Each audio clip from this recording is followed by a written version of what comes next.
Mesdames et Messieurs les ministres,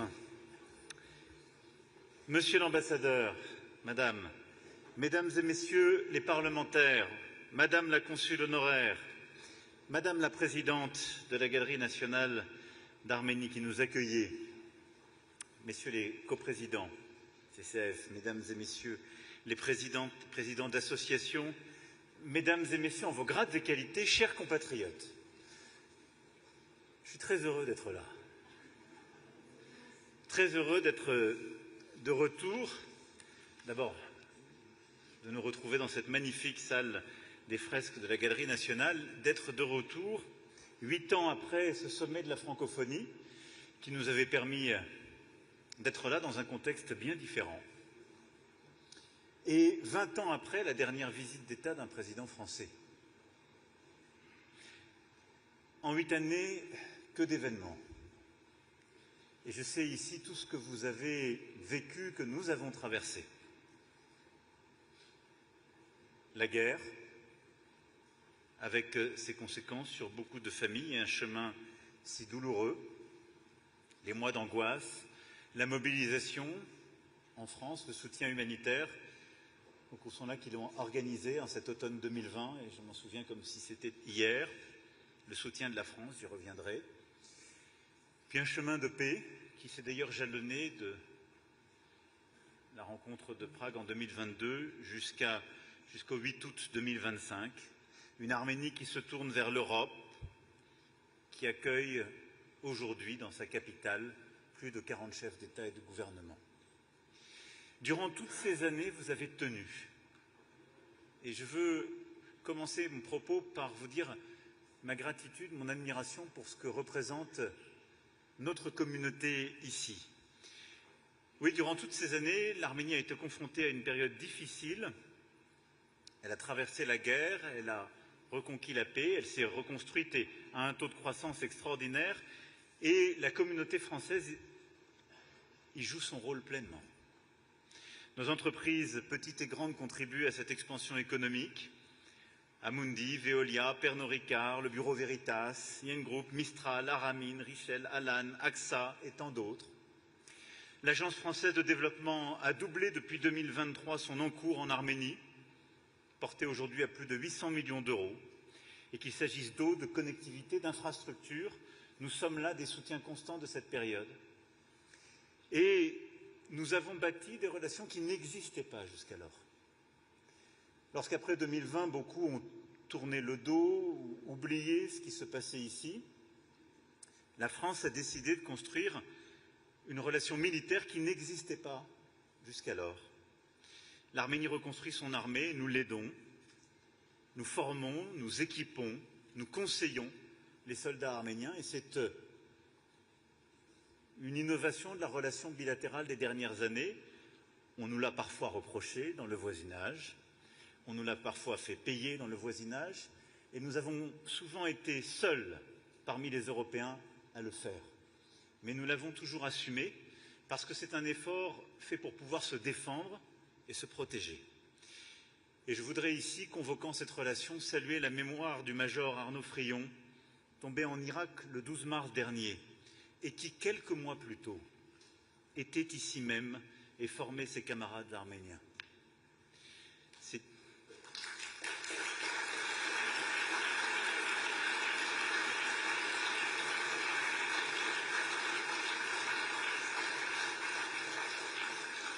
C'est vous dire que nous envoyons nos soldats les plus valeureux ici pour cette œuvre de formation. Oui, jamais depuis l'indépendance de l'Arménie, les relations entre nos deux pays n'avaient été si intenses, si confiantes. Jamais depuis le tremblement de terre de 1988, la solidarité de la France avec l'Arménie n'avait été aussi active ni aussi concrète que durant ces dernières années. Et nous vous le devons d'abord. Parce que c'est dans votre diversité, professeurs, entrepreneurs, travailleurs humanitaires, journalistes, artistes, viticulteurs, hommes et femmes de religion, volontaires de multiples organisations françaises et arméniennes, observateurs de la mission européenne, c'est vous qui êtes les artisans de cette relation bilatérale.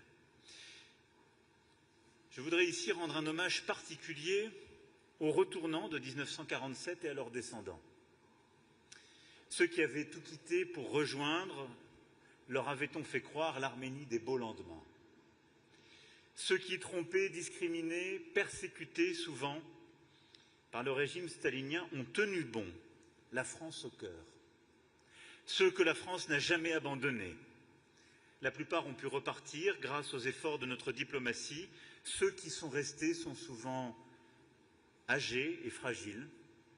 Et je sais que notre ambassade prend soin d'eux.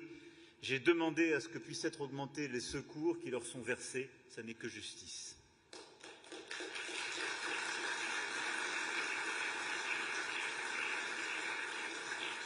Nous le devons aussi à nos compatriotes d'origine arménienne.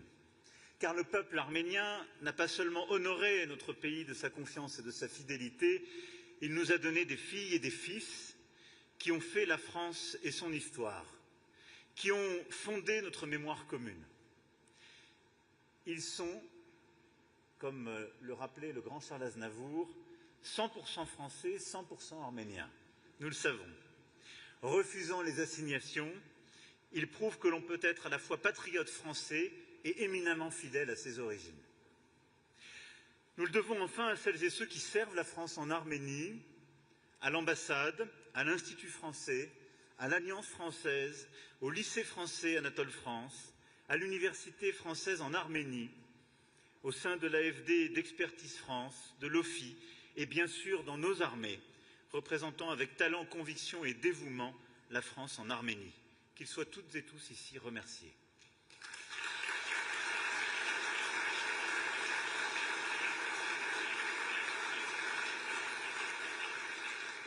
Et puis, puisque je vois certains plus jeunes, je n'oublie pas, je n'oublie jamais, nos volontaires internationaux, nos volontaires du service civique, qui jouent un rôle important et par leur engagement continuent de tresser cette relation.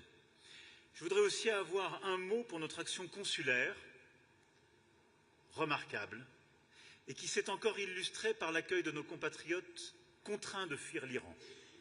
Vous avez joué un rôle tout particulier ces derniers mois et je voulais vous en remercier, et par notre agence consulaire de Goris, ouverte au plus fort des périls, au cœur de la région, qui était alors la plus menacée d'Arménie. Quand ça tirait encore à quelques kilomètres, nous ouvrions, nous, à Goris, montrant le soutien à la population, le soutien aux Arméniens, ne lâchant rien. Désormais flottent les couleurs de la France et c'est notre fierté à tous.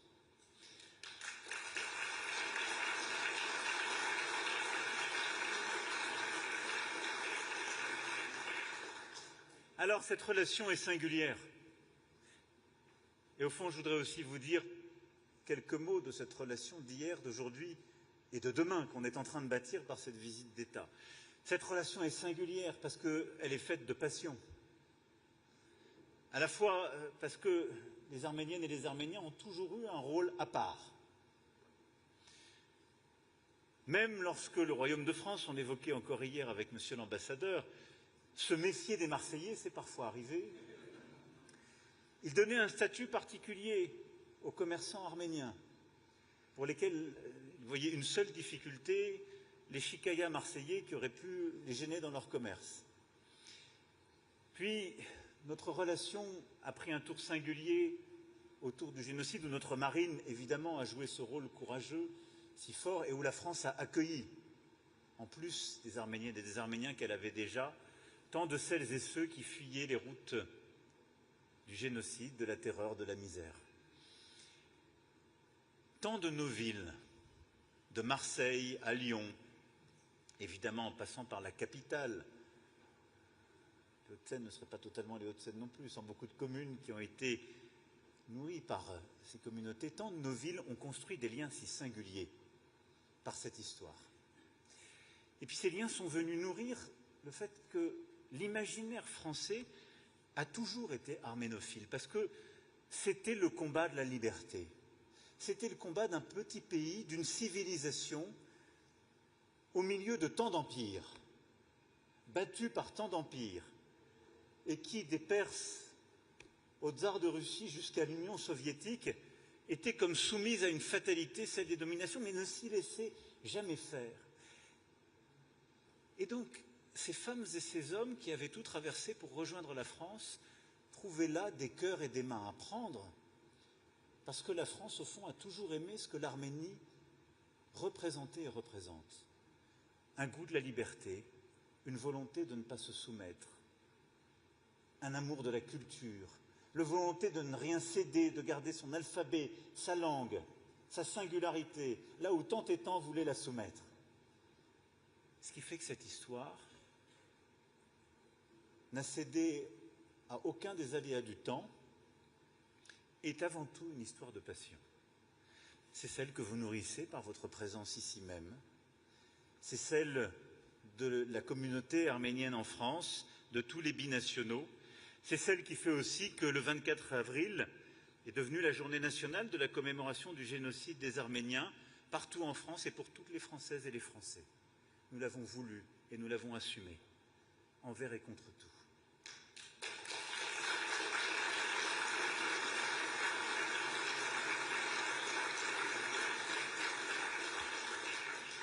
Et c'est ce qui fait aussi que ces dernières années, ce rôle s'est renforcé, ce lien s'est renforcé. Déjà, en 1988, la France s'était tout entière mobilisée.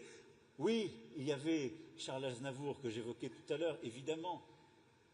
Mais il y a eu tant de familles qui se sont mobilisées pour ce drame qui était vécu dans notre chair. Et nous y serons demain, ensemble. Mais ce qui s'est passé en 2020 a eu une résonance en France toute particulière. Ce sentiment d'injustice, cette morsure de l'histoire, la mobilisation, je le disais, humanitaire, cette volonté de construire une relation militaire qui jusque-là n'existait pas, de renforcer notre relation consulaire, de renforcer les liens de culture, pour tant d'entreprises, de venir ici, dès le lendemain, alors que rien n'était écrit. Beaucoup d'Européens nous ont regardés ainsi faire.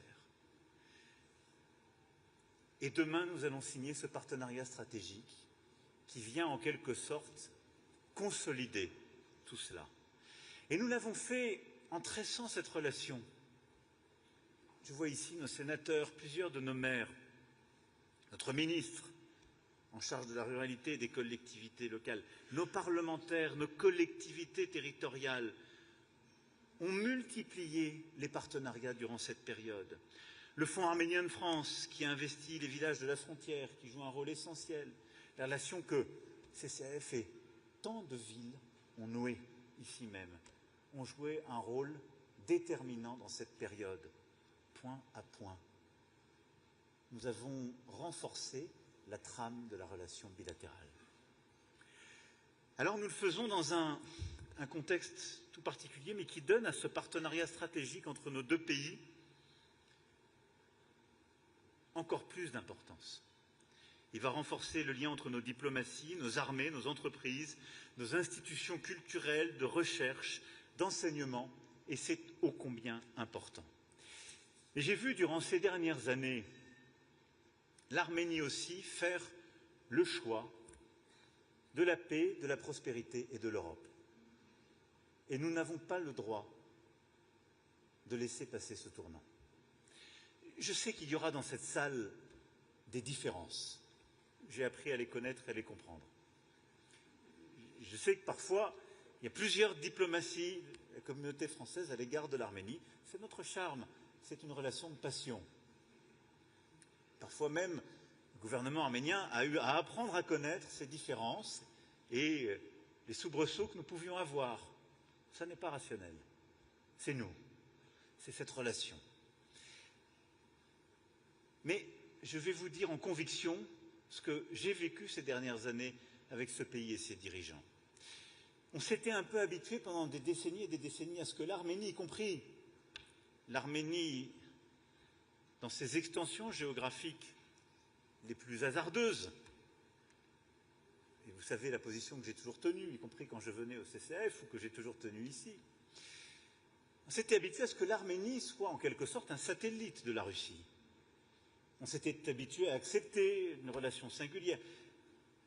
Et on s'était dit, finalement, après 2014, encore plus après 2022, ça pourrait continuer. Je dois bien reconnaître qu'il y a eu, avec la révolution de velours, et l'avènement des nouveaux dirigeants, des choix courageux qui ont été faits, qui ont été de clarifier cette relation. Et je peux vous dire que la réunion de la communauté politique européenne qui s'est tenue aujourd'hui avec plus de 40 dirigeants ne se serait jamais tenue avec des dirigeants arméniens à la main des Russes ou ambigus avec la Russie.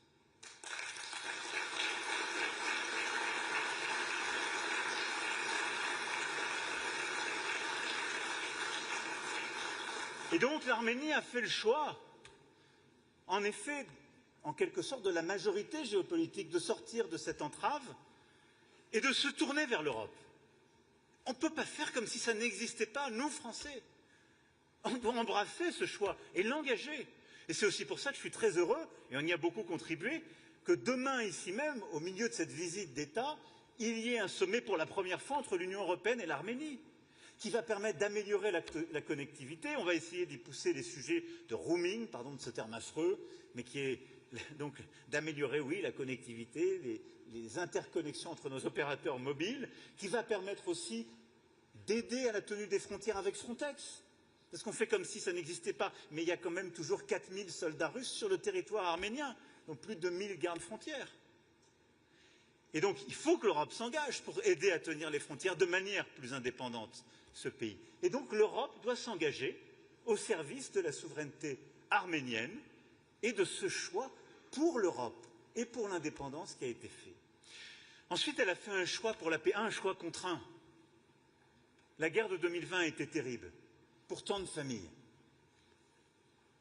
Peut-être pour plusieurs d'entre vous, à coup sûr pour plusieurs d'entre vous. Je le rappelais tout à l'heure, une morsure terrible. Mais nous, en 2020, on s'est mobilisés pour l'aide humanitaire, ensuite pour aider militairement. Mais regardons lucidement, qui était là, aux côtés de l'Arménie?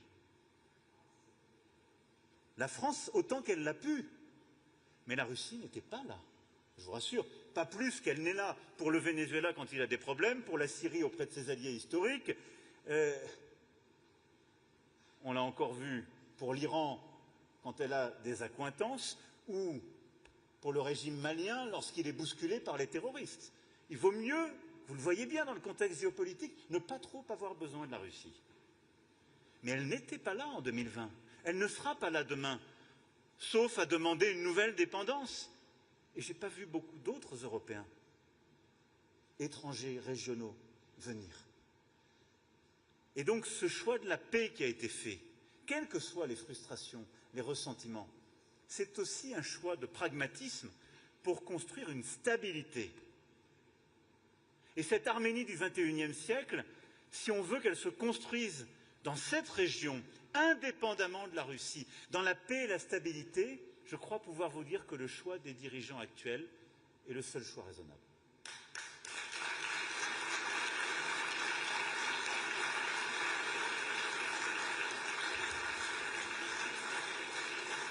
Alors ça ne veut pas dire pour autant qu'il n'importe pas d'avoir de l'exigence. C'est le dialogue que nous voulons conduire avec la Turquie, avec l'Azerbaïdjan, la libération des prisonniers, le respect du patrimoine religieux et culturel. Et c'est tout le travail que nous avons fait dans les premières heures avec la LIS, dont je veux remercier l'engagement, en poussant l'UNESCO à aller plus loin et plus fort, et par le partenariat bilatéral. Et nous voulons continuer avec nos actions aussi éducatives, culturelles, par cette exigence géopolitique, mais en s'appuyant sur cette paix et cette stabilité. On a parlé de la paix de Washington, je l'ai saluée au mois d'août dernier. Mais je n'oublie pas que ce chemin, nous l'avons commencé en obtenant à Prague, pendant une nuit de cette même communauté politique européenne, la reconnaissance pour la première fois par l'Azerbaïdjan des frontières d'Almaty, pour la première fois, c'est-à-dire le respect de ce qu'ils étaient en train de menacer et qui était indispensable pour la stabilité que j'évoque. On a parfois reproché au Premier ministre Pachinian cette même nuit d'avoir abandonné le Nagorno-Karabakh, oubliant ce faisant qu'à 2 reprises auparavant, le président Poutine l'avait déjà fait. Il a eu raison de suivre ce chemin. Et puis je vois aussi cette Arménie qui est en train de retrouver la prospérité, avec des chiffres de croissance remarquables, avec une innovation dans le numérique, dans l'intelligence artificielle extraordinaire, une part de son produit intérieur brut dans ce secteur qui est comme une anomalie quand on regarde la région. Nous voulons y participer. Et en quelque sorte, nous voulons participer à l'aventure de l'Arménie du XXIe siècle, une Arménie qui ne dépend plus de la Russie, mais se tourne pleinement vers l'Europe et est au cœur de cette communauté politique européenne.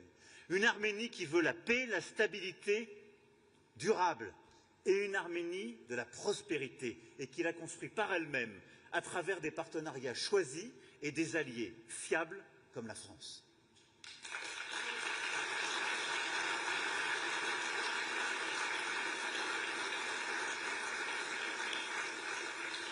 Voilà, mesdames et messieurs, pourquoi nous sommes là aujourd'hui. Pour bâtir cette page nouvelle. C'est ça le sens de ce partenariat stratégique. Alors, rien n'est simple et rien n'est écrit. La guerre continue en Ukraine. Beaucoup des voisins ont encore toutes les options ouvertes. Mais je sais que les choix que l'Arménie est en train de faire, que nous sommes en train de faire à ses côtés, obligeront tous les voisins à clarifier leur jeu. Et nous à leur demander, êtes-vous avec les Européens ou contre? Ce qui s'est passé aujourd'hui a quelque chose d'irréversible.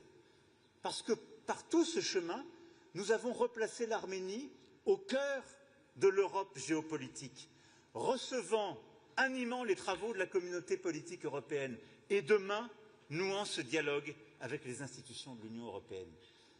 Cet acte-là est inédit. L'Arménie peut en être fière, mais il ouvre cette page nouvelle et nous serons aux côtés de l'Arménie pour cela. Et c'est une opportunité extraordinaire pour vous toutes et tous. Parce que le monde dans lequel nous vivons, surtout depuis 2022, nécessitait ces clarifications. Une fois que j'ai dit tout cela, ça n'enlève rien à cet imaginaire qui nous dépasse et à l'amour que nous portons pour ce pays et que nous nous portons. Et je voulais vous dire ces quelques mots de conviction et du cœur, et vous dire que tout cela continuera de nous animer, parfois de nous diviser, qu'importe. Nous sommes là et nous nous aimons. Et vous savez, on était avec le ministre Fournier à l'instant qui me disait tout ce qu'il faisait avec l'Association des maires ruraux de France, en lien avec plusieurs villes et villages en Arménie. Et je me souviens comme hier de son prédécesseur, Vanik Berberian, qui était un homme formidable, maire de Gargilès, enfant de la République, président de l'Association des maires ruraux de France, promoteur de Georges Sand et de la ruralité. Cet homme, malheureusement, quand il fut touché par la maladie, durant tous les derniers mois, a revécu dans l'Arménie rêvée. Et il m'écrivait toutes les semaines en m'envoyant des musiques, des poèmes. Michel recevait, je pense, les mêmes, et vous aussi. De l'Arménie de son enfance, d'une Arménie parfois qu'il n'avait jamais connue, d'une Arménie rêvée. Le doudouk était là, les musiques parfois les plus spirituelles, et il a tenu par cela. Il y a quelque chose d'irrationnel dans ce lien qui nous lie, cet amour de la liberté, de l'universel, cette identité qui nous rend plus forts l'un et l'autre. Et je sais combien, ici, tant d'entre vous ont la même nostalgie de France, ou la même France tant aimée que vous colportez en Arménie et qui nous rend plus forts. C'est ça, la communauté arménienne en France, la communauté française en Arménie.